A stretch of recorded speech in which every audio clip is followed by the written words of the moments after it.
Yeah, I'd like to welcome everybody this afternoon for what will be hopefully a very interesting and enlightening discussion. I would like to start by having everybody introduce themselves. So please introduce yourself after I call on you. And we'll start with Dave. My name is Dave Daubert. I'm the pastor at Zion Lutheran Church in Elgin. I'm also serving as the interim pastor at Holy Trinity Lutheran Church in Elgin right now, while they're between pastors searching for a new pastor. I do some consulting and writing around the country, and I'm representing the Christian tradition today. Thank you. Next, Manpreet. Oh, you're muted. Thank you so much. So my name is Manpreet Talwar, and I'm a president of a nonprofit organization called littlesikhs.com. And I'm just excited to be here today. And thank you for having me as one of the panelists. And I'll be sharing something about Sikh faith today. Okay, thank you. Next, we have Rabbi Margaret. Hi, I'm Rabbi Margaret Frisch-Klein. I'm the rabbi here in Elgin at Congregation Knesset Israel. I'm excited to explore this topic with all of you because it's a really important and central question. Thank you. And next we have Keith. Yeah, I'm Keith Parsons. I'm professor of philosophy and humanities at the University of Houston, Clear Lake in Houston, Texas. Okay, and Azam. Hello and good afternoon, everyone. My name is Azam Nizamuddin. I am the chairman of the Interfaith Committee of Islamic Foundation in the Villa Park area, which serves many surrounding communities. My background is in religious studies, both at the BA and master's level. Professionally, I'm an attorney, but I also deal in the intersection of law and religion as well, in terms of both presentations and articles that I've written. And it's great to be with you all. Thank you. And then we have the Venerable Bunau. Thank you. My name is Bunau Wong Saksi. I'm a Buddhist monk. I stay as the Buddhist temple of Elgin as a Dhamma chanter. I teach the Dhamma, the Buddha's word, the Buddha's teaching here, and lead meditation practice. Yeah. Okay, let's get right to the questions. We'll pose this one to Rabbi Margaret first. In your faith, what does loving your neighbor look like? It's a really good opening question. There's a quote from Leviticus 19, which then Jesus picks up on later, that says, love your neighbor as yourself. We say this every week as part of our Shabbat morning, our Sabbath morning service. In Hebrew, it's V'ahavta l'reacha kamocha. So you can hear the original Hebrew. And it's part of what I describe as a recipe for love. So it's hard to actually command an emotion, but there's a series of things to do that shows love. So not holding a grudge, not putting a stumbling block before the blind, not cursing the deaf, having just weights and measures. And, since we're moving into the Passover season, remembering that we were slaves in the land of Egypt, so that we welcome the widow, the orphan, and the stranger. In fact, there are 3 commandments about love in the Torah. One is love your neighbor as yourself. One is love God, and the other is love the stranger. Okay, who would like to go next? Good opening. Oh, Manpreet. All right, so a little bit about Sikhism. Sikhism is I think a lot of people know, so a little bit shared very quickly. Sikhism is the 5th largest religion in the world. So the word Sikh means disciple or student. So this religion was started by Guru Nanak about 500 years ago in the land of Punjab, which is located in Southeast Asia. Currently, it's a region between India and Pakistan. So Sikhism, we believe in oneness, which is Ik Onkar, which I'm going to show on my shirt right here. This is a symbol. You see, it's called oneness. That's what we believe in. We believe in one creator, or we may call it one God. we all are the children of one creator. Like I feel that I'm like a wave in a large ocean. So we need to learn to respect each other with love and compassion. So same thing with our neighbors. Okay, wonderful. But now let's go with you next. Mhm. So what does loving your neighbor look like? I saw loving is doing good together. Yes. Doing good together. Yeah, doing good together, such as helping, such as teach the good thing, teach a good skill to others, teach the Dharma and practice good thing together, such as loving kindness, compassion, appreciation, and equanimity. Something. Yes. For compassion.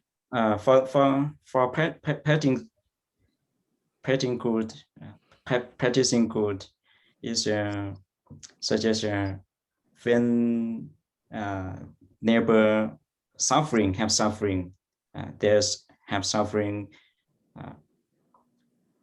fear go to hell, and suggest instruct them about the good way to practice for resolve some problem. Yeah.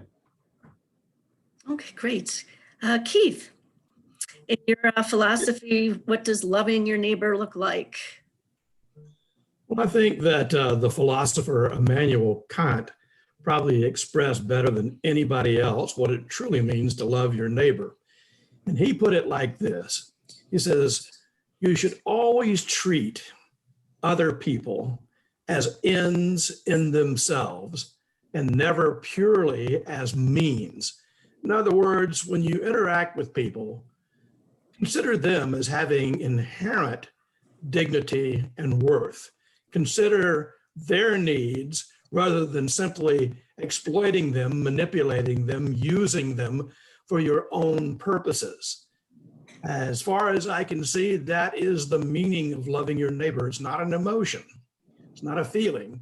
Unfortunately, you can't command your feelings. And so some people simply do not act in ways that are very lovable.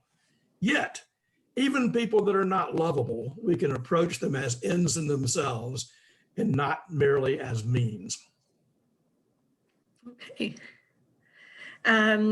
Next, let's hear from Azam. Yeah, hi. So in terms of what does it look like, I think it looks like both in terms of outward appearances, which is when you see your neighbor, you say hello and you say good morning. How is your family? How are the children? But I think it also means developing a relationship which consists of both trust and reliance, so that your neighbor can trust you if they need something of protection, whether it's watching over your home when they're gone, or if they really need something from you, and you can help them, whether it's medical, social, whatever the case may be. And this is not simply, sort of feel good kinds of things, but these are actually mandated in both the Quran, the scriptural text of Islam, and also the traditions of the Prophet Muhammad, peace be upon him, that we follow as part of both ethical norms and law. So the Quran in a verse in chapter 4 says, serve God, do not commit idolatry, and do goodness to parents, kinfolks, and those in need, and neighbors who are near and neighbors who are strangers. And then the Prophet Muhammad very specifically said that, by God, you are not a believer if your neighbors do not feel safe from you. In other words, if you're sort of deemed to be a threat to your neighbors, then you really can't be even a believer, partake in the theological and social participation of the religion. So the idea of respecting and loving neighbors is really a central tenet of belief, and not simply of social relations. So it's got both the theological and the social dimension to it. Okay, thank you. Dave? Well, in a Christian tradition, which is obviously pretty broad, I stand in the Lutheran piece, which is kind of the first line out of the Catholics or the first line into the Protestants. So a fairly central place in Western Christianity. And a big piece of how love of neighbor is grounded is in the identity of God, which is Trinitarian for Christians, Father, Son, and Holy Spirit. And so one of the essences of Christianity from the beginning is that there's no metaphor or way to define a single God in a Christian understanding, except to include relationship inside of it, that God actually is a relationship, but even before creation. And out of that relationship, grounded in love, that relationships are in that sense divine substance. And then as people shaped by Christ, Christians follow the image of God by then grounding our lives in relationship. For Christians, Jesus isn't just a teacher, he's also the presence of God in our midst. And so not just someone to be imitated or learned from, but also someone who has done work. And so the ultimate love of neighbor is God's own sacrificial act. And then out of that, at the cross and the resurrection, Christians then are reshaped in our thinking, hopefully to look and be more like Christ. Teresa said, Christ has no hands but yours. So in our sense, love of neighbor is a continuation of the ministry of Jesus in our own time, in our own way.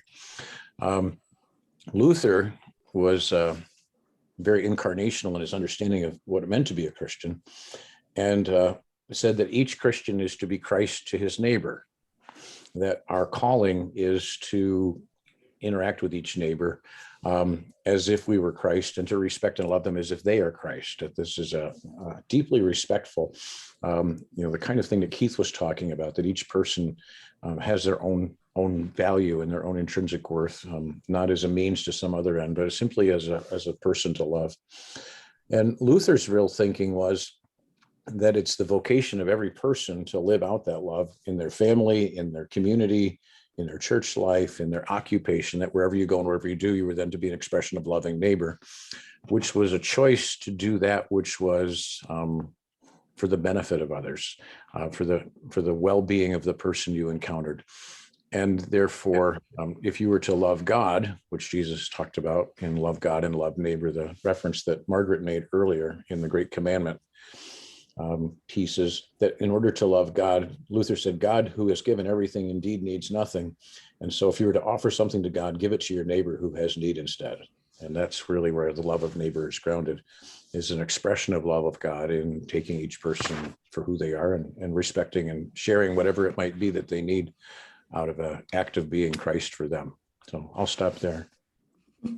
Did everybody answer that question, or did I miss anybody? I think so. Okay, I think we did. So what we were able to pull together is really there's a lot of common ground in loving our neighbor. It's based on loving kindness and compassion and seeing the intrinsic worth of each person. Where we veer off a little bit might be it's an expression of God's image, et cetera, et cetera. But really it's based on relationship and treating people with kindness and compassion and trust. So we're about 4 or 5 months out from the November elections. January 6th, we had the insurrection in Washington, D.C. at the Capitol. And we've basically spent several years with people saying things like, oh, well, I can't possibly talk to my neighbors now. They voted for so-and-so.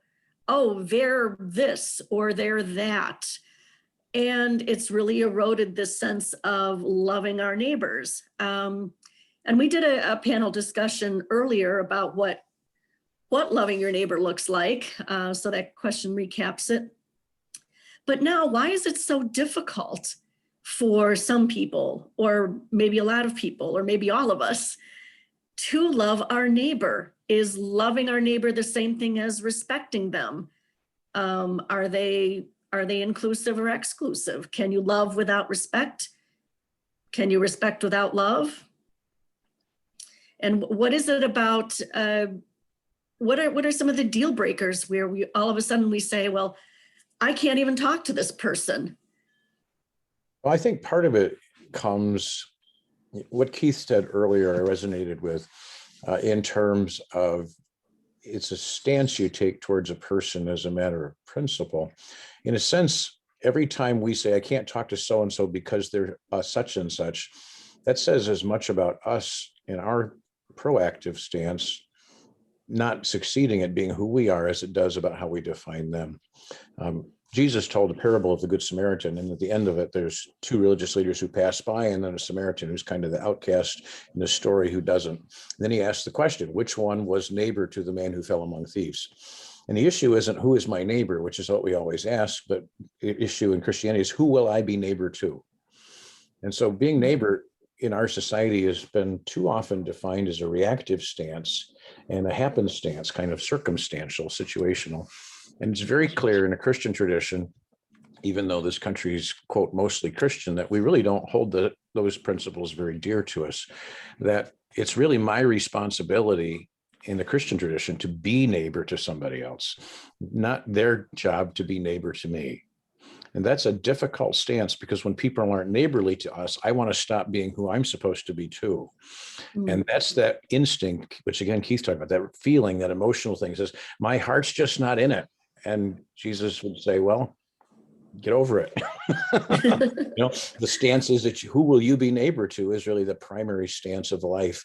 And I think we just have to be more proactive about being neighborly again, that if we're going to heal our country, all of our traditions who have something to contribute to loving neighbor need to not be reactive and wait for things to happen. We need to be proactive about being neighborly right up front. That would be one thing I would say. It's not your neighbor's job to be neighbor to you unless it's prior to that, even so, your job to be neighbor to your neighbor. Hey, Margaret? I'll piggyback, as it were, on what Dave was saying. And, I agree, and what Keith was saying, the intrinsic worth of another person, whether you couch that in terms of we all have a divine spark or we're created in the image of the divine. In Hebrew, that would be B'Tselem Elohim. Dave's right. It's not, I can't wait for my neighbor to be neighborly. I need to be neighborly to my neighbor, whatever that means. People in Judaism, Dave talked about the fact that he's representing a segment of Christianity. I always get nervous trying to represent a 5,000-year tradition because we joke about 2 Jews and 3 opinions. So these are merely my opinions of what I've gleaned through the years. And so, examples of things like festivals and farmer markets and the community garden at CKI, where we take all of the vegetables we grow and take them to the soup kettle that's at Holy Trinity. I'm back to the doing love as opposed to commanding love, if that makes sense. I have been a big proponent of things like National Night Out, which, so that we sit on our porches and none will make us afraid. Those kinds of things. I don't know if that makes sense. Sure. No, I think those are important, valid points about looking inward to be able to connect with our neighbors. But I think the question you're asking is even of a higher dimension, which is the issue about loving, right? We can all do kinds of activities to help our neighbors and get good relations, but I think loving them is a inward disposition. And it's not something that can be fact-based or issue-oriented. And thereby it negates the whole reason to be able to loving somebody regardless of their opinions. Now, obviously some opinions could be so abhorrent that, if they want to destroy you, that's a different issue. But I think it really starts with us. Who are we as people? Who are we as people of faith or people of ethical and principled values? In the Islamic tradition, the concepts of mercy and compassion are central to understanding the concept of God. So that if God is ultimately all merciful and compassionate,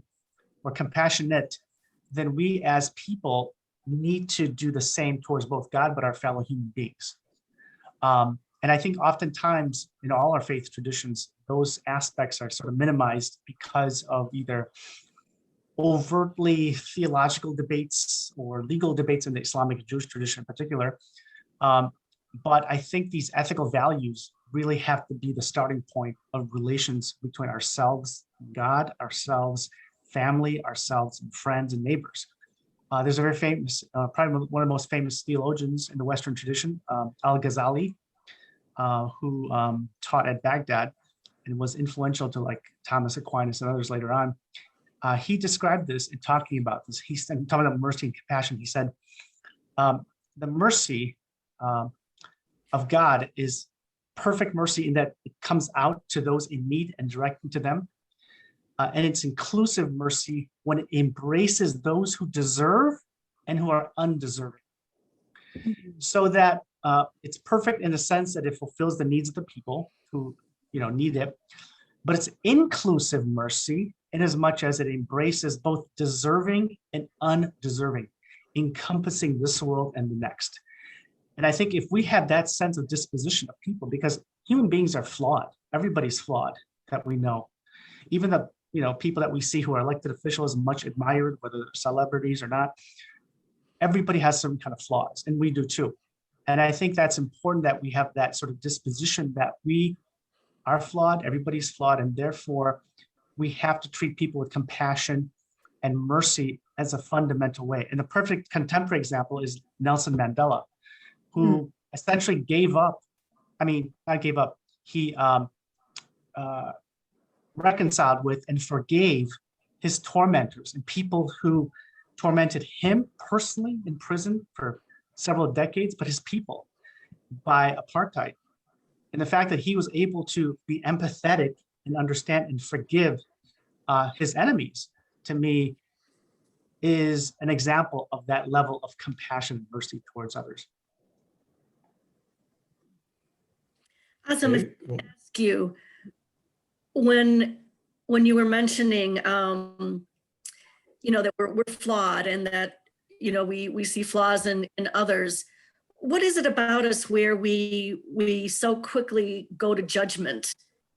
And what role does judgment have in all of this? I think very quickly we see ourselves as the judges, and of course that's been warned against in various traditions and philosophies as well. Do you want me to answer that real quick, or? Yes. Yeah. Please. So I think a lot of it has to do with our contemporary society, our culture of attention gathering, our attention where we are inundated with both social media, but other forms of media in which the most sensational things are praised or adorned or celebrated. Much of it which is negative. But I think that culture invites the idea of judging other people, making very harsh opinions, and just saying, this is what I believe, that's how it is, and so forth. And I think that culture invites that. And that's really unfortunate, because the idea of being sort of more reflective, pondering, and humble, and not having judgment, to me, that's the ideal personality of people of faith generally, but other reflective people who even don't belong to a faith. But unfortunately, today's sort of modern social media culture really celebrates the opposite. And that to me is really unfortunate. And it requires, I think, it really requires training. And people do that now in terms of, breathing exercises, meditation, and following principles. But I think that level of training, however you want to do it, is really required to be able to have that disposition that I talked about earlier. Who else would like to jump in with question number 2? I can. Manpreet, please. I would. And then, okay, let's do Manpreet first and then Keith. Yeah, mine will be very, very quick. Okay. So Yeah, basically, we'll line you up. I think education is very important. Lack of education, even with the neighbors, could be school, could be anyone, not knowing or understanding about each faith or culture. That's what I mean. I actually live in quite diverse neighborhood, but I can feel that or see that in certain people, certain neighbors, they just don't understand why or how, or, why. They just some people, it's very easy to educate, to tell them why and what. Some, they're really rigid, that they just don't want to learn. So that's the way they are. Then one of the, evil thing in our religion is jealousy, ego, which plays a big role. So certain thing, I'm right, I'm right, I'm more superior. Those are the, I think, a negative for, just to understand, to learn something new. If we don't accept that, we're not going to, continue the bridge to learn about different religion and culture. Okay, thank you. Keith, you wanted to jump in? Yes, we humans, unfortunately, have a distressing tendency to magnify the differences between us. For instance, we look for even the most trivial instances of differences and disagreements and tend to put those, in the forefront of our minds, forgetting all the many, many other ways that we share so many things in common. I've read that there's even a part of the brain called if you want to know, called the medial prefrontal cortex that is active when we're thinking about human beings, but is inactive when we're thinking about objects. We need to get that medial prefrontal cortex active in thinking about other people as people. And if we can think of them as people and recognize that however different they may appear, however different they may dress, if they worship a different God, if they love a different kind of person, still we have so much that we share. They love their friends and families. They care about their communities. They have many of the aspirations and, of course, so many of the weaknesses and strengths that we have.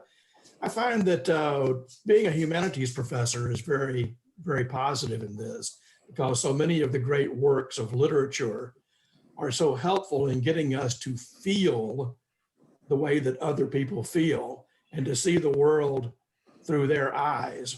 If you can read a work by an African-American author, let's say you're a white person, you read a work by an African-American, you can get an idea of what it's like to see the world from their perspective. And that makes you feel their humanity the way that you've never felt it before. And that is a precondition for respect, as Tish says, and also, I think, for love. I think another piece to this in terms of judgmentalism, which you talked about, comes from probably multiple sources. Some of us are taught to be judgmental in the sense that you're supposed to be right or competitive. I was raised to be very competitive about being right. So there's certain cultural values around that. Or it could be a family tradition. Yeah, no, absolutely. There's also the reality that if you're feeling insecure, then the ability to find something that's more wrong with somebody else seems to have the psychological benefit of moving me up the rung, at least another rung or two up the ladder. So I feel, I might not feel good about myself, but I don't feel as bad as if I was that person. So there's this comparative nature where we constantly seem to be looking for somebody, if we're not feeling good about ourselves, who we'd feel even worse about ourselves to be. So we construe a whole bunch of different things in order mostly to create self-worth. I think a lot of it has to do with our quest that somehow perfection is a good idea. And the Christian tradition, even though I don't think very many Christians overly well embody it, probably myself included, is really grounded in imperfection is a given. That nothing's complete, nothing's finished, and that the nature of gospel is not that God's love comes to you because you're perfect, but the whole point that God's love comes as an act of grace because of your imperfection. That perfection actually isn't the point. And that movement, process, gaining, there's lots of things that are the point, but the goal isn't to be perfect. And we look at other people's imperfections as a sign that maybe we're closer to perfection. But I think the basic premise of the Christian message is that if you think about the life, death, and resurrection of Jesus, it's an act of grace that says God's love is about imperfection. And so somehow we have to be thinking about life not as a comparative journey to see who's closest to perfect, but one that accepts each person as enough to be loved in and of themselves as they are, and then begin from there. Bunau, do do you have something to say about this? Why is it difficult for us to love our neighbor? For someone, it's so difficult for love neighbor. It's big thing come from he doesn't practice loving kindness. He has not loving kindness, and such as hatred, hatred, such as he has hatred. It's so difficult for love others because ill will, harmfulness, and negativity, yes, and repulsion. This one the Buddha says is unwholesome state. When someone has about this, cannot love oneself and others, but someone is easy to love others because he practices loving kindness, has compassion, appreciation, and equanimity. Yes, and So it's easier to love the people who are lovable. yeah. Yeah. If he has a compassion, he has a loving kindness, it's so easy to love others, such as families and neighbors and other in the world. Yes, everyone. So love can love others. Yes, because loving kindness is so important to love others. Yeah. But ill will is unwholesome state. Ill will, the Buddha says. He someone has ill will, cannot love others, and brings the problem. Yes, and other good. It's bad thing has arise from ill will. Yeah. So if one were to love others, should practice loving kindness, yes, compassion, appreciation, and equanimity. Yeah. But it sounds like what you're saying is it's so often, it's a negative state, an unwholesome state that then just messes everything up. Is it okay? Any other thoughts about question 2? Oh, Margaret, yes. A little bit, maybe.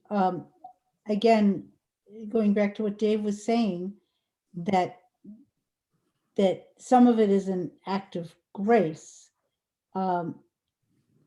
Perhaps I don't want to turn this into a grammar lesson, but perhaps the original quote of "you should love your neighbor as yourself" is closer to being, for he, old translation, is like yourself, that you really can't love your neighbor until you love or like yourself. And so I'm reminded of 2 books that are worth, this is a library program, right? We can talk about Harold books. Kushner, who many of you know for writing When Bad Things Happen to Good People, wrote a book that I find I have to reread every year called How Good Do We Have to Be? A New Understanding of Guilt and Forgiveness.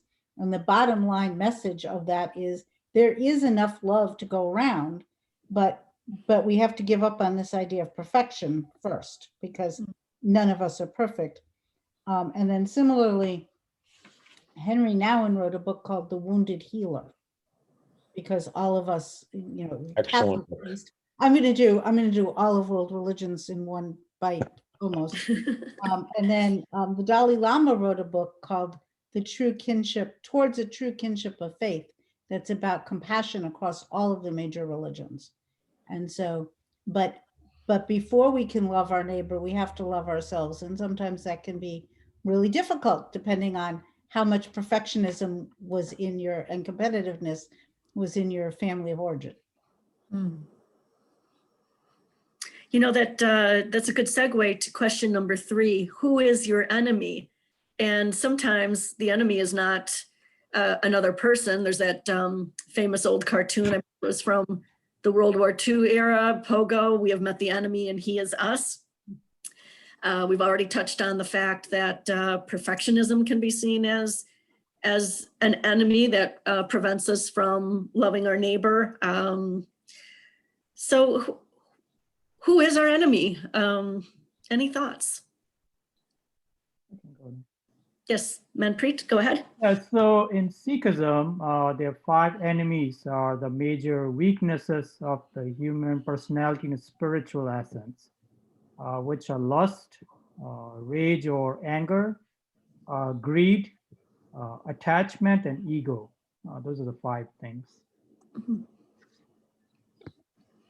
Okay, which has been expressed in so many other ways too, as, you know, the 7 deadly sins, breaking laws. Okay, so to sum it up, maybe our enemy is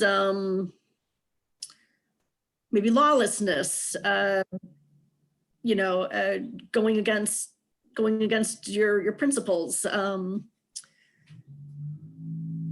Or maybe not so much. You're also talking more about states of being, lust and greed and whatnot. It's a quite it's a broad conversation we can do with these 5 topics, but it's tied to the previous conversation about the neighbors. If we let go all these 5, maybe I'm sure there are more in certain religion. Then we can reach a certain state of, as we talk about compassion and being oneness, that's what we can achieve for meditation and all.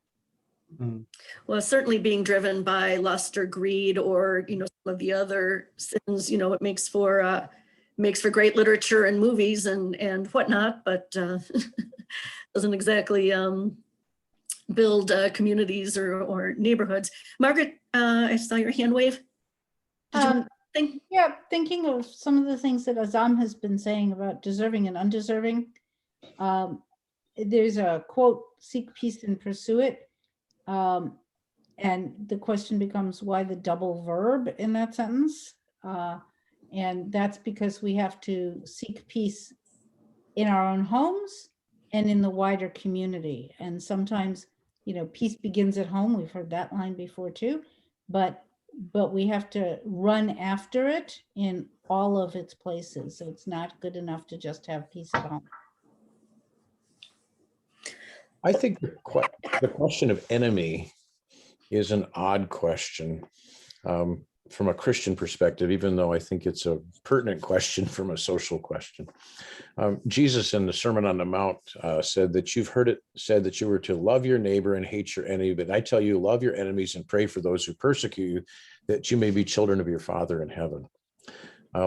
And so there's a real sense in Jesus that he's trying to create a movement of people who are countercultural around this issue and unwilling to allow those barriers that separate people to define his followers. And again, I think that's it's on us, when who's enemy, you can't always decide who you'll be enemy to, because they have to decide that for themselves if you're their enemy. But you can decide not to be enemy to. This is difficult, on Facebook during the political campaign stuff, the months leading up to it, I reconnected with some friends from high school, and I grew up in rural upstate New York, and literally the poorest county in New York State. And most of the people that didn't get out of that county are still poor. So if they grew up and lived there, and they tend to be white, very conservative, quite different than I, who ended up in a more cosmopolitan, and I'm not a very conservative person. And so as we were having these conversations, and pretty respectful ones, eventually one of them just said, "I'm going to unfriend you. I can't believe that a pastor would think these things." And I'm thinking, well, that's just what I teach every Sunday, and it comes out of the Bible. But it just became very interesting. So you can only choose to not be enemy to people and take a stance towards them that is loving. It doesn't have to be namby-pamby and just whatever goes. You can still state your positions and share your things, hopefully respectfully, and listen to theirs as well. But you can't really define who will define you as enemy, even if you define. So it's not a always mutual kind of a thing. And so I think part of it for all of us is to just decide what stance are we going to take towards life itself, and from our own faith tradition or philosophical tradition or wherever we're coming from, and not allow the cultural thing to simply define us and become reactionary, but to stand in contrast to it. That if somebody wants to define me as enemy, and I'm going to try and love them anyway. I mean, this is what the cross is about, right? Jesus came, he defined people as people he loved. They didn't like it, they killed him. But Jesus said, well, I'd rather just continue my stance and be dead than fall trapped to that and lash back. So I think a lot of it just has to do with us. What's in our heart? What are our commitments? And how can we do that? And I think as we do that, I do find that most people respond, that the kinder and nicer you are, even if you're diverse in opinion and you share it well, that people are they're shaped by that. People who are treated kindly have a real hard time generally beating the tar out of you coming back. Kill them with kindness. Over time, if you can be clear about who you are, but kind about who you are, and love them anyway in terms of action. Remember, it's not an emotion, but it's a stance. That people who are loved generally respond to people who love them, even if they think you're weird, by not hating you anymore. Not always. I mean, it's not true. And we've got huge problems, but it's the stance I think we should take in life from my perspective. Mm-hmm. Keith, I think you wanted to jump in with something, and then as Azam. Yeah, Keith, go ahead. Right. Actually, yes, I do have enemies. I consider that Greg Abbott, the governor of my state of Texas, is my enemy. A couple of weeks ago, I went to get my second COVID shot to protect me. It's one of the few advantages of being old is you get to the front of the line, see who gets the vaccination. So it's so on the very day, March the 2nd, that I got my second COVID shot, our illustrious governor rescinded the mask mandate requiring people to wear masks in public, and opened up all restaurants and all places where people could gather in large crowds to full 100% capacity. Now, why did he do this? Did he do this for my benefit? No, he did this against my benefit. As usual, science takes us one step ahead, and some demagogue then takes us two steps backwards. I think he did what he did out of sheer political ambition to play up to his base, the most reactionary members of his base. And so, yes, I consider him an enemy. Do I love Greg Abbott? No, I don't. I don't love him. I don't try to love him. In fact, it would seem wrong for someone like me to even pretend to love him. I want bad things to happen to him. I don't want him to suffer, horrible diseases, but I would love to see him go down to defeat, ignominious landslide defeat in the next election. I would be very happy to see that. And if he felt any pain for that, then my feeling would be nothing but schadenfreude. I can't argue with you too much on that, Keith. I'm watching that. I'm sympathetic with your position on that. Well, I think it's... Oh, I'm sorry. Azam was going to say something next. Right. I'm surprised Keith did not mention Ted Cruz on top of that list, but be that as it may, I'll mention that. So I think from a religious perspective, there's two aspects of the concept of enemies in the Islamic tradition. By far, the biggest and most talked about and written about, both in the Quran traditions and by theologians and scholars, is the spiritual enemy. And then the second one is the more practical, outward, political, social enemies, of course.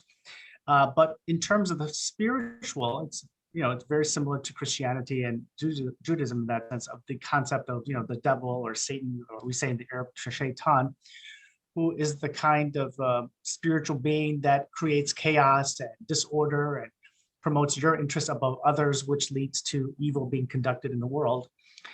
And kind of related to that is the concept of, which is sort of very similar to the notion of craving in Buddhism was the ego or ourselves. And there's different grades of the ego. There's the ego that commands lustful behavior and desires. There's the one that sort of is much more even keel. And then there's the ego that commands goodness and things like that. So one of the purposes of things, of rituals, for example, such as fasting, which is going to be coming up for the Muslim community. Ramadan is going to be starting in about a month, but where Muslims fast from basically dawn to sunset, abstaining from food and water. The idea is that to weaken the nafs, to weaken the ego through physicality by not eating and drinking, but also through extra prayers and scriptural readings. And when you do that, you strengthen the spirituality and weaken the physicality. And that's a very sort of important religious practice in religions across the board. Certain Hindu, Buddhist, of course, the Western traditions, Christianity, Islam, and Judaism. And I think that's very important to recognize, because the idea is that ultimately the biggest enemy, we don't say you like, Azam or Keith or Margaret, we're not the enemies, but the inward nature of ourselves, if we believe that there's a spiritual element to us, contributes to that demise. On the other hand, or separately, the outward is what I mentioned earlier, of course, is anyone who seeks to destroy and eliminate me. I would say certain political officials, I wouldn't call them my enemies, I would call them political adversaries, when it comes to certain issues or even policy positions. But then there are people, both in the United States and outside the United States, who do seek to destroy me as a Muslim, a person of faith. You see that by the kinds of legislation that's proposed to try to marginalize the Muslim community economically, politically, etc., or people who shoot up, mosques like in New Zealand or here, or whether they do that to synagogues or Sikh temples like they did in Wisconsin. So those people I would consider enemies. That I don't think we should be, because we're doing interfaith, I don't think we should be sort of coy and apologetic about that, because when people seek to kill you or destroy you, they're my enemy. And unfortunately, that's the reality. And it's hard to be with those. I mean, it's hard to engage with those kind of people at that level. But all you can do is pray that the community is protected and safe, and that we try to promote, compassion, of course, forgiveness, and so forth, as much as possible. I agree, actually. There's a thing in Paul's writings about principalities and powers, he calls it. And I think those kind of systemic forces are often cast even in spiritual terms, in demonic forces, have something different. So when I was talking earlier about enemy, I was really talking about interpersonal dynamics, that we tend to define people as enemies too quickly. But I do think there are systemic things that are isms, racism, poverty, things that are genuine powers. And there are people who are malicious, who try to capitalize and divide on that, who are a much larger piece. And one way that we love our neighbors in many ways is to oppose those powers, because many of our neighbors are victim of the power of some of those things. Right. So to be too coy about, let's say, a political figure, and say, well, I should be nicer about that, is to dismiss the power that they have to really deteriorate the situation in which many people live. And so if you love your neighbor, then at some point, that which is opposing the well-being of your neighbor does have to be opposed. I agree with you completely. Mm-hmm. And then when you take a look at what is it about that enemy that has prevented them from being your neighbor? What is it about that person that needs to be, well, for lack of a better word, simply changed, eradicated? I find when I look at the news and you hear about some, horrible massacre, mass shooting, or, a tragic event, and you look at the shooter and you think, this was once somebody's child. How did they get to the point where you're not, you can't be proud of them because they won a swimming medal or they got an A on their test. They shot, 37 people, or they, killed, 154, whatever it is. It's moments like that where, maybe you can find, an ounce of pity. But yes, it's somebody that, as Azam pointed out, is seeking to destroy you, sometimes for, reasons that are, based on hatred, ideologies of hate. And it can be a very pat, platitude to just say, well, love your neighbor, but that's the purpose of today's program, is what does that really mean? Margaret, I think I finally saw your hand wave. You're muted. I want to put in a plug for this very kind of program, right? It doesn't happen everywhere. And one of the ways we change perceived enemies into friends, and there's another book by Rabbi Amy Eilberg with that title, From Enemy to Friend, is that this kind of dialogue, and you can see the overlap between the traditions, is so important in understanding that.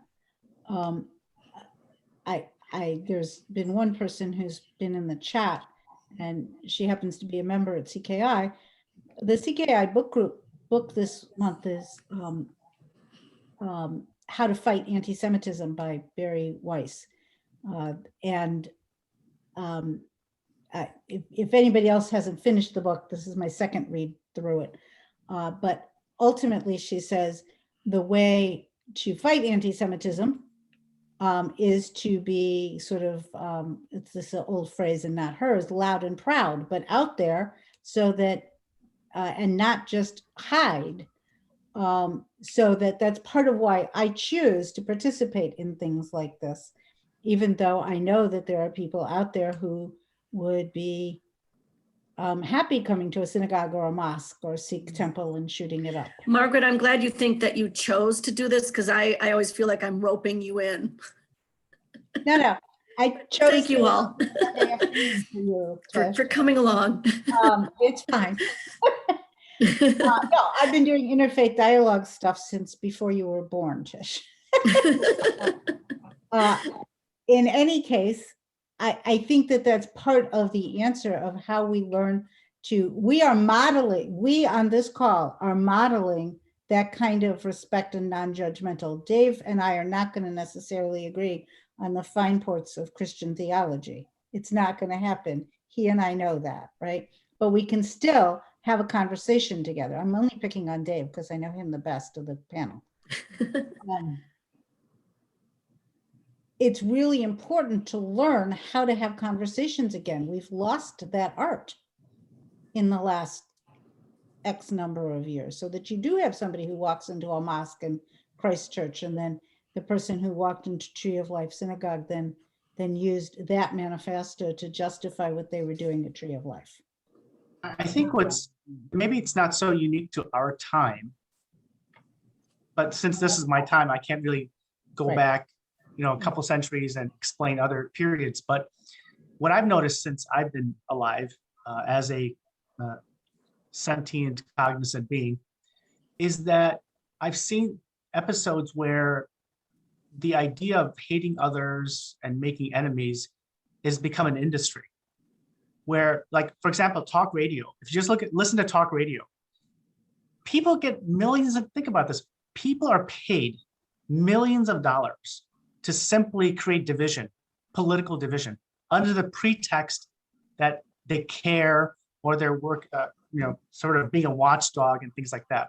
But any neutral observer will conclude that they're simply being paid to promote division and hatred. And that's both at the radio level, TV level, but also now with social media, it's rampant. The guy who shot up 50 plus worshipers in New Zealand at the mosque, maybe he had troubled past, maybe he had some psychological issues. There are many people who may be depressed or have psychological issues. They don't go around shooting people, but he was exposed to really virulent anti-Muslim perspectives emanating from not only Europe, but the United States. Organizations here that are funded by people to express those views. And when you have that situation, you'll see people then are triggered. For example, the guy who shot up a pizzeria in Philadelphia or New Jersey, because he thought Hillary Clinton was running a child sex trade, thing in a pizzeria. And he literally drove there and even put himself on YouTube saying he's going there because he wants to stop Hillary from doing this. Where did he get that from? He didn't get that from a textbook or a school. He got it from social media, from people who are saying this. Radio hosts are saying this, YouTubers are saying this, and some elected officials are promoting. So there really has to be, I think, a responsibility of this kind of information that is shared about others. Look, we can criticize, we can all debate. I mean, I'm ready to debate any religious perspective or even an atheist perspective, but that doesn't mean that we would engage in any kind of hatred or trying to marginalize the other view or the other person in a personhood kind of fashion. And that's really takes, I think, like someone, I think it was Manpreet maybe said education, and Venerable said, Bruno said, talked about, the idea of compassion and being able to have an articulation of views in a coherent kind of way. I think that requires a reorientation. I really believe a reorientation of how we deal with tough conflicts and issues in a way that keeps us all both sane and keeps us all respecting our humanity. Yeah, I just, actually education is very, very important. I'm an artist. So I don't do painting of Sikhs. I do all sorts of interfaith art. So what I do is I might be Christian, I might be painting of Jesus, might be a painting of Buddha, could be painting of, Ganesh, could be. So I do a lot of art show. The purpose of this is that I go to these art show. It's mainly for education purpose of it. So it's opened up some, doorway between myself, the way I look as a Sikh, and we try to have conversation about different faith. Our teaching about different religion in a fun way. So my tool is like, I even have a site called Diversity Through Art, mostly educating kids, doing a lot of diversity work and making kids do all diversity paintings. As adults go, I do a lot of art show. That's how I kind of meet different people, talk about different culture and religion.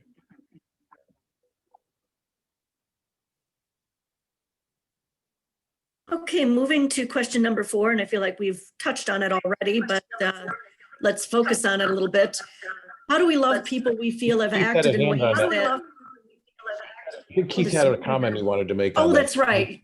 So, I'm so sorry. Sometimes in the Zoom environment, I don't catch people's hands. Thank you for pointing it out. Yes, Keith, please. Oh, yeah. I just wanted to say that I think Azam made a fantastic point there about the hate is big business. Rush Limbaugh died, I think, just about a week ago, and I believe he was paid $30 to $40 million a year, I've heard, basically to slow hatred and division. And, I can't think how love could possibly compete with that. Hate seems to be so much more fun, and people will pay for hate. If I could be paid what Alex Jones is paid just for a single month, I mean, I could retire tomorrow, I'm sure. So I think that's the thing. That's one of our big problems is how do we promote love in competition with the big business, the big hate business? That's a real problem. Yeah. Well, when most people will take the time to write a negative restaurant review on Yelp rather than a positive one, for whatever reason, we seem to remember some negative experiences more than positive ones. Why didn't I write a nice review about that nice server? No, I will write a negative review going on and on about the horrible treatment I got wherever. Negativity breeds negativity. Anger is the highest, most urgent form of motivation often. Yeah. And also fear. Mm-hmm. Margaret, say something? Yeah, I think that both Keith and now I can't remember who it was in the Zoom screen are onto something. It goes back to that, when you put somebody else down, there is that psychological sense that you have made yourself greater. Mm-hmm. And that is problematic to why hate cells, right? That's people. The fundamental bedrock of racism too. Mhm. Figure out a way to keep an entire group of people down. You have to convince others that you are better than them. Okay, I would like to answer Sure, about please. the enemy, about the Buddha's teaching. The Buddha taught about enemy, inner enemy. Three enemies is greed, hatred, and delusion. The Buddha says this is enemy. Yeah. The Buddha said greed is an inner stain, an inner enemy, an inner foe, an inner monitor, and inner adversary. Hate and delusion is the same. This is So illusion is an enemy. That's interesting. Greed, hatred, and delusion is an enemy. Yeah. How is illusion an enemy? Illusion is to understand about the truth. Yeah. And don't understand about what is wholesome, what is unwholesome, what is wholesome, what is good, what is bad. Yeah. Such as taking lies is bad. Taking what is not given is bad. Sexual misconduct is bad. Lying or false speech is bad. Divisive speech is bad. And harsh speech is bad. Adversary is bad. But someone have delusion, don't know about this and make the bad thing. Yeah. Delusion is enemy. Yeah. Any thoughts to follow up on that? The Buddha says that delusion is cause of misfortune. Delusion agitates the mind. People do not understand this as a danger produced within. One devotee does not know the good. One and delusion does not see the Dhamma, does not see the true teaching is the Dhamma. Fighting darkness then prevails when delusion overwhelms a person. Is the Buddha said. Which I think he said Delusion. Yeah, I'm sorry.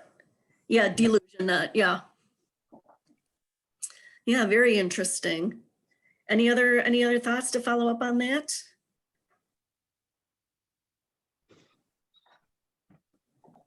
Yeah, more and more the enemy is us.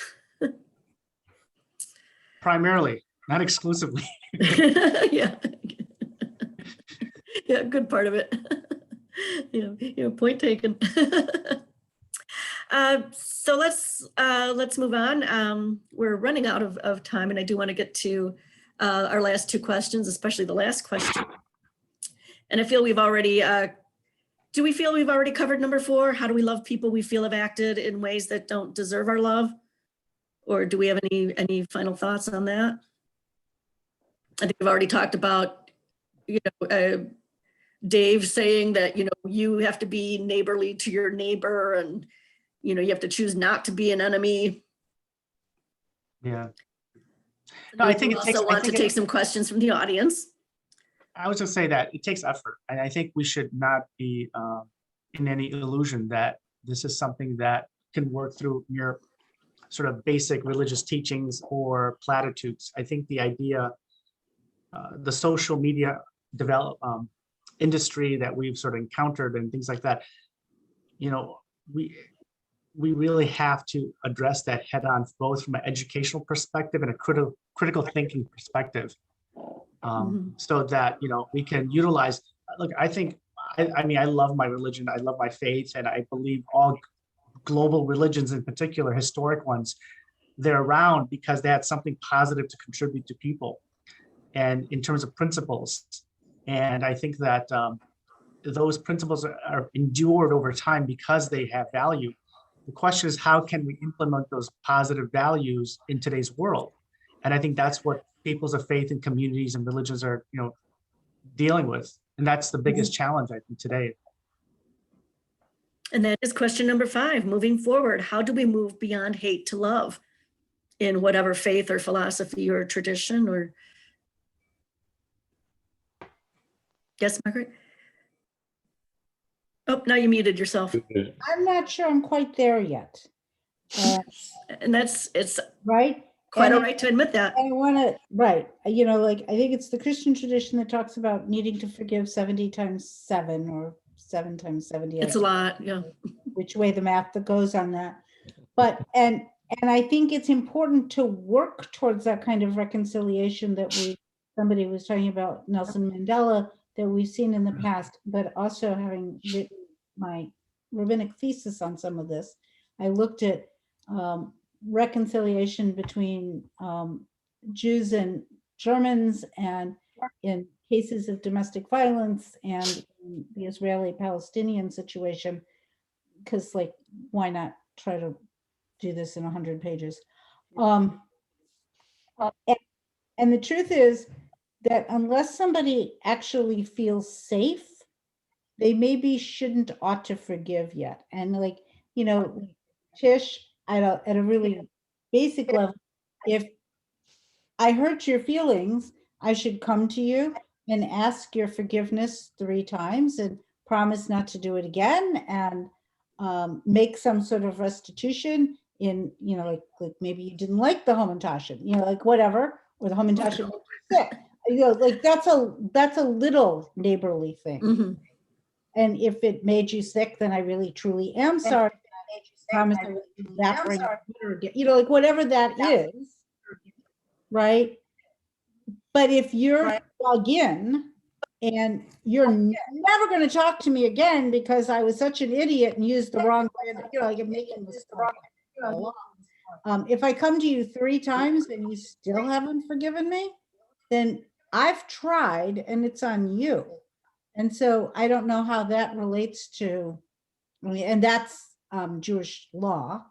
I'm not sure quite how that relates to how you move from love to hate, but I think that there's a step of repair in some cases that needs to happen before you can move from love to hate. Hate to love. I'll get it the right way, I promise. And certainly forgiveness can't be forced. If there's no love behind it or that desire to love again, then then don't even bother with the 3 times. Well, and forgiveness isn't forgetting. It's not exactly, yeah. But Dave had his hand up. So. Yes, Dave. And then Manpreet. I think a big part of this long-term has to do with several things we've talked about throughout this entire time, and that's the role of leadership. In that, if you've got people that are intentionally, making gazillions of dollars, like Alex Jones or the Rush Limbaugh kinds of characters, our people are bombarded. Let's be honest, they're bombarded. In fact, even with the Christian tradition, I get, I get an hour with people, and that includes all of our liturgy and stuff. And out of that, I get maybe 15 to 20 minutes of teaching time in the way our services work. And people listen to all sorts of other, even quote Christian kinds of things, some of which are frankly filled with a lot of hate that I would kind of just cringe at. So I think we as leaders have to be clear at helping the people we are charged with providing teaching and leadership with about what we can do to be different, and about what voices offer and how to be that. Just because everybody's forwarding this thing on social media, you don't have to. In fact, you could put a little thing in and say, this is hateful and it shouldn't be put forward anymore. Please stop sending this kind of thing out. I mean, you can be a voice that's clear and in opposition to a lot of those things. You can be a person who lays things out in our teaching and preaching in our classes, that if leaders aren't clear about what our tradition offers at its root, about this, then the people that are inside of our purview and trust us for teaching aren't going to get it. And so I think each of us have a responsibility to the communities to which we've been charged to talk about what love is, to talk about what our teachings are, to talk about the radicality of the Christian faith or the Muslim faith or the Jewish faith or Sikh faith or the Buddhist faith. And if you're a humanist and you're working through that tradition as a philosopher, you have a different place. You're not in a religious place, but you're in a classroom or whatever those things are. We all have a teaching role, and the people we teach are influenced by. And I can, go back and tell you certain teachers in my life had a huge impact on me over the years, for whom I'm thankful. And all of us, if we have a teaching role, I think we hope there are people in our lives that we touch, and looking back, they remember us and say, boy, I'm so thankful for Azam's teaching or Margaret's teaching or something, because we did things. So I think part of it's on us to lead boldly, to teach well, to lift up an alternative vision to the Rush Limbaughs and the Alex Joneses of the world, and to address those things with something that's bold and powerful and says, it doesn't really matter. Hate sells, but love wins. Mm. And that's what we I know. think Dave, that's a very, very good point, because I think teaching, and not just teaching, good teaching, sound teaching is really, it's fundamental, right? So if you learn a sport, all the interviews that Michael Jordan gave about why he's so great, what he always talked about is he really perfected the fundamentals. And you talk to anybody, whether it's a musician or athlete, they say that, learning the fundamentals is really important. I firmly believe that when it comes to religion. I think the fundamentals of religion, fundamentals of faith and traditions is really, really important. And I think institutions are important. And I think at least I can speak about both the Christian and Islamic traditions because there's an overlap in there. But in the past couple of decades, I would say, or maybe longer, is that when you see people who have certain views, when they're aligned with long-held traditions and institutions, there's always a moderating factor involved, because you have teachers, you have a whole precedent of ethical, philosophical, in the case of Islam, legal teachings that people follow.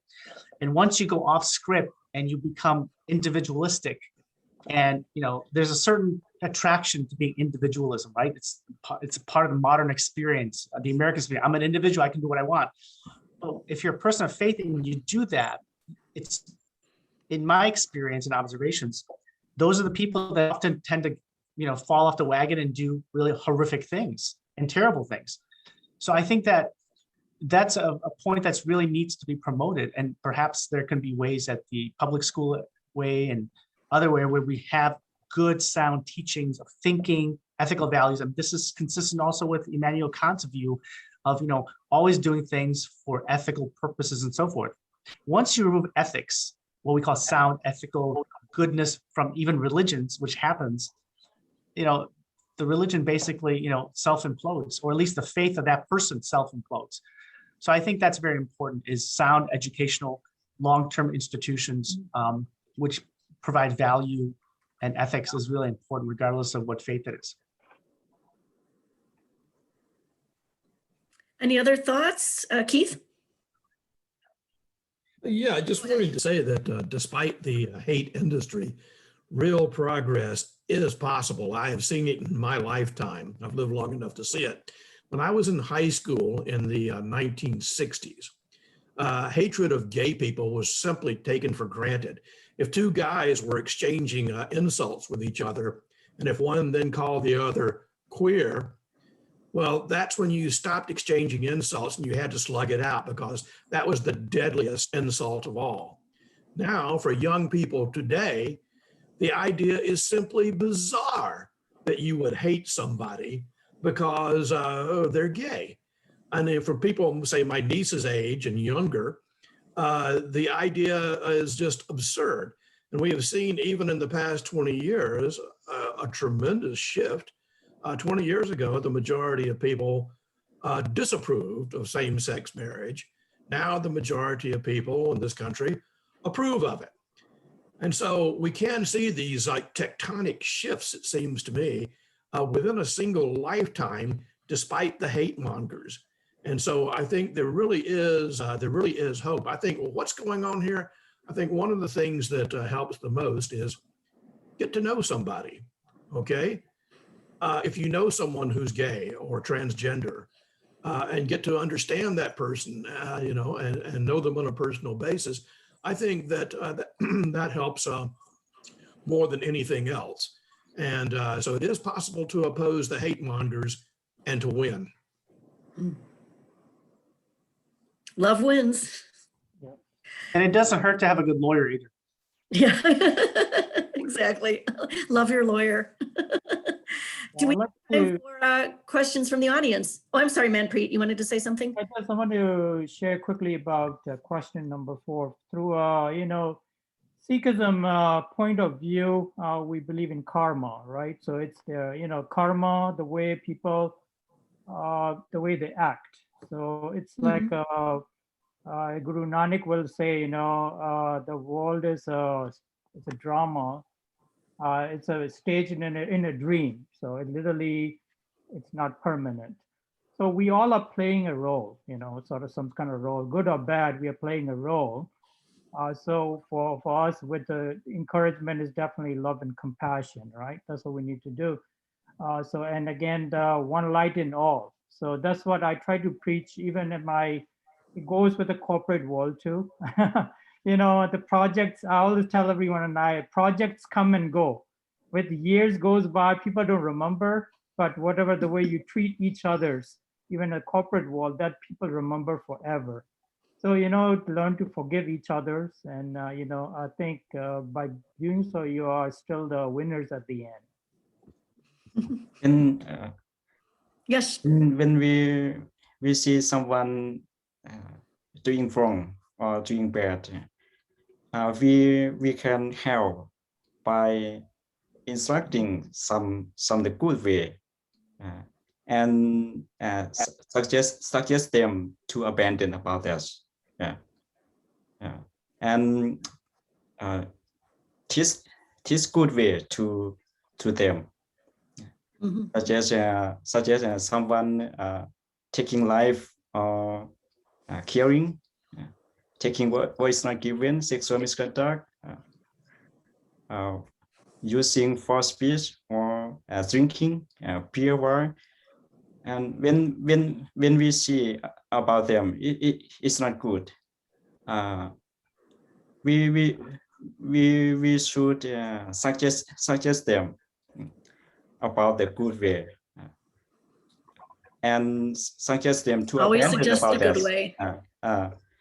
Suggest them to abandon about this, Mhm. and teach them that it is not good.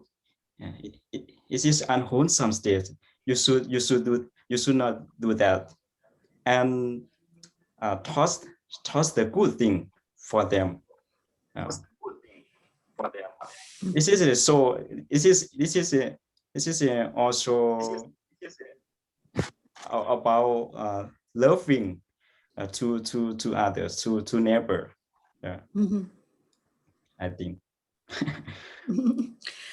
Do we have any questions from the audience real quick? Otherwise, then we'll wrap things up. Any audience questions? Sadia, do we have anything No, I don't see any questions in or the anything. chat? Yeah. Okay. If anybody has any questions for any of our panelists, maybe you'll think of something at 2 a.m, which is actually now 3 a.m. Feel free to email me at tcalamer@gailborden.info, and I'll pass along your questions to any or all of our panelists. I would like to thank each and every one of our panelists, the Venerable Bunau, Keith Parsons, Dave Daubert, Rabbi Margaret Klein, Preet Talwar, and Azam Nizamuddin. Thank you so much for devoting your Sunday afternoon to us and sharing your wisdom and your thoughts and observations. And I think we can boil this down to 2 words: love wins. Thanks, Thank you everybody. again. Thank you so much, everyone. Thank you. And